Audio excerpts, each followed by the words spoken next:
awumnikezi into yakhe ekumele ayithole la endlini. Kodwa yena uyakunelisa ocansini ubhuti. Ya benginelisa isakwazi ukukunika manje angisazi ke manje ukuthi ngizokwenza kanjani ngoba phela sengize ngaphuma ngathola la ngungcono ngakhona. Asinibingelele babukele emakhaya, igama lami ngumfana Fikile wambuthuma iwushe. Bathi liyawushuzela iwushe. Namuhla siniphathele upart 2 wodaba lomfowethu la onenkinga yokuthi wahamba kwinyanga eyobheka ukuthi yini edala ukuthi ingane yakhe ihluphe kangaka, igula kangaka. Wathola ukuthi ke ingane akusiyona yakhe kusho inyanga. Siqhubeka naleso siqophu ke mbukele emakhaya. Simphethe ke uma wengane namhlanje esizozwa iside lakho ukuthi yena uthini ngalolu daba lolu. Ungakhohlwa ke mbukeli ukusibhalela, ikhona i-email address la ngezansi esitholakala kuyo ukuze ushare lakho udaba nawe noma mawufisa ukuthi sikusize enkingeni yakho usithinte. Nenombolo ikhona la ngezansi screenini, ushare istory sakho sikusize. Sithi #igemegeme zothanda. Asikubingelele dadewethu, sikwamukele ohlelweni lethu igemegeme zothanda. Uyaphila kodwa mntaba? Ngaphila kodwa njani? Hayi siyaphila nathi. Umuntu wakho noma ubaba wengane yakho usibhalele la ohlelweni. Kunenkinga anayo. Afisa ukuthi simxazulele yona. Sike sambiza ke walichaza udaba lokuthi ninenkinga yokugulelwa yengane. Inganini. So manje kukhona ke okunye okuvelile afisa ukuthi sikuxazulule. Sabe sesithi asiqale sikubize sizwe iside lakho kule story lezi. Bafo nangu mama wakwakho. Akumchazela ukuthi yini le office ukuthi sikusize ngayo la ohlelweni. Nasi isithando sakho mfethu, yiso lesi. Yeah. Ngixolise nje kakhulu mama ukuthi ngigcine sengibizela amakhamera kanje nakuyona inhloso, kodwa ke inhloso enkulu ukuthi ngagcina sixabana masikhuluma silapha endlini le ndaba le. Njengoba ingane uyazi ukuthi ihlale lokhu igula, ngize ngagcina sengihamba ngobheka kulabantu laba ababonayo laba baqamba amanga. Base bengitshela ukuthi hayi ingane lena akuyona yami. Manje ingakho ngibize nazi insizwa lana ukuthi zisize singilekelele sifake isandla ukuze sikwazi ixoxe kahle lento ingababikho ingxabano. So sisi ubhuti la simthembisa ukuthi sizokwenza iDNA ukuze sithole ukuthi ingane eyakhe ngempela yini.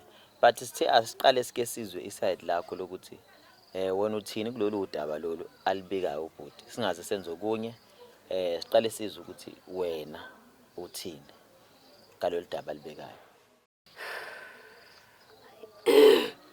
Hayi bhuti ngiyakuzwa kodwa ke njengoba isithanda sami besazi ukuthi sisebenza ebusuku. Yes. Sibuye njalo ekuseni isikhathele. Manje nami ngoba phela ngomuntu wesifazane nginemizwa bengakunaki. Ngakwazi bona ukuthi nami kufanele ngiye ngaphandle nami ngiyontshontsha. Ngathi mangithi ngiyantshontsha kwavele kwahlala ingane. Manje bengisaba ukumchazela lokho ngoba phela ngiyamthanda ngifuna isihlukane. So iDNA test bafu ngicela ningayenzi ngoba ngiyavuma ingane akuyona eyakhe.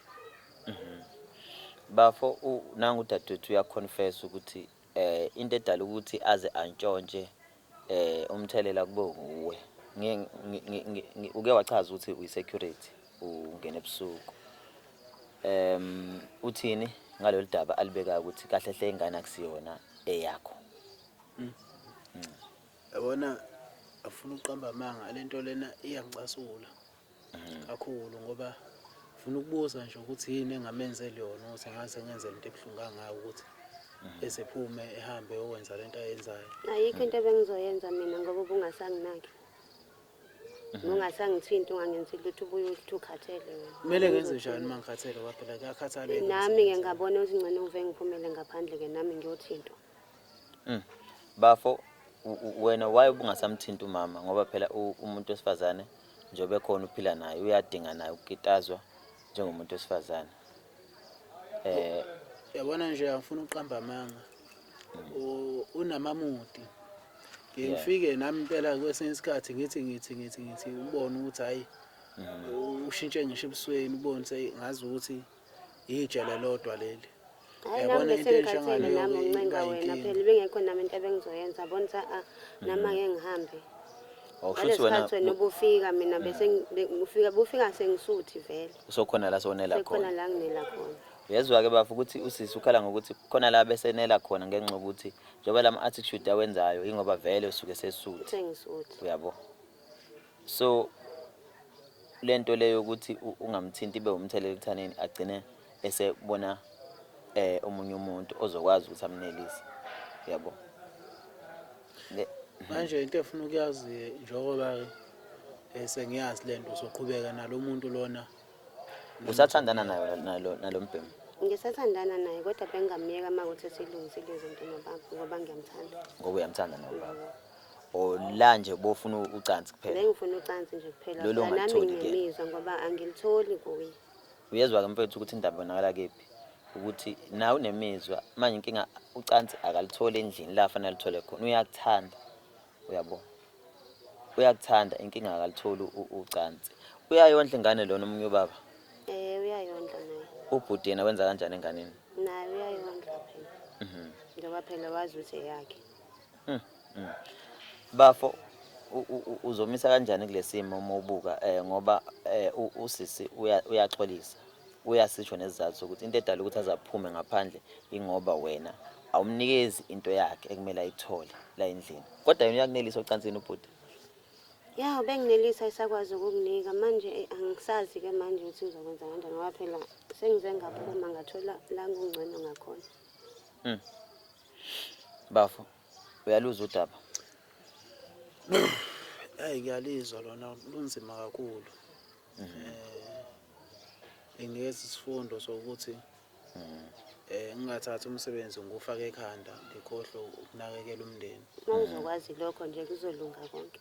Uzomiyeka lona omunye. Ngingamiyeka uma ukuthi uzokwazi lokho somsebenzi awungabe uwona ozokwenza ukuthi singakwazi ukwenza lutho endlini.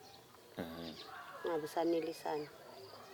Mana-ke njengoba bafo usuyazi ukuthi ingane akusiyona yakho uzomisa kanjani uzoqhubeka nayo usisi nengane uqhubeke nayo? Ngiyamthanda wethu kakhulu. Akukwazi ukuthi ngimiyeke and uma ngimiyeka manje neminyaka ihambile. Lo muzi ngizowakha nobani ngeke ngikwazi ukwakha umuzi ngedwa. Into engifuna ukuthi yenzeke nje ukuthi emiyeke lo muntu lona bese sizama ukuthi siyithenge ingane siyifake la esibongweni sala ekhaya ngokomthetho wesiko lala ekhaya. Bese ehlukana nalo muntu lo. Siswami izinto ezobuyela nje esimene. Siswami angeke uphinde uyithole indoda ekuthanda njengale. Kuyimvela kancane ukuthi umuntu wesilisa esimene esikanje axolele aphinde aqhubeke nawe. So kuthini ukuphawula kwakho kulokho kusho ubhuti? Ya ngizobonga khona noma bengimsaba. Kodwa ke ngiyabonga amazwi awashoyo nami ngiyamthanda somiyeka lo muntu lo. Siqhubeke nempilo besikade siyiphila. Bhuti ngicabanga ukuthi awuzama ukuthi ungafaki kakhulu umsebenzi ekhanda. Umama endlini umnelise udinga wena, udinga uthando, udinga ucansi. Uyabo? Ngiyacela ukuthi umnikeze into yakhe ayidingayo ukuze ezonela na njengomuntu esifazana. Awuzama ukunyusa amasokisi. Siswama ngithi nawe uzoyiyeka lento kade uyenza mase nyusa amasokisi ubhuti. Hayi ngizoyiyeka ukuthi yena yonke into uyilungisile ngendlela. Nami ngikwazi ukujabula kube mnandi endlini. Kunjalo. Into engithandayo ke manje iqiniso useyalazi nawe usukhulekile manje. Hayi ngikhulekile manje. Ngoba lento beyizohamba egcineni ivele. Uyabo? Ihambe lokho ikudla futhi nawe. Uyabo? Njobe siqalile ngidla ngoba phela ingane yakhona. Uyabo? Hayi ke kuyazwakala bhuti. Uyakuthanda usisi. Ningahlukani niqhubeke nibambisane kanje kulunge ingane niyikhulise izibe ndala bafethu. Mukele emakhaya uqhubeke usilandele ohlelweni zethu igemegeme zothando, usubscribe, ulike, ucomment, ufake umbono wakho ngalolu daba lolu. Asibonane ku-episode elandelayo.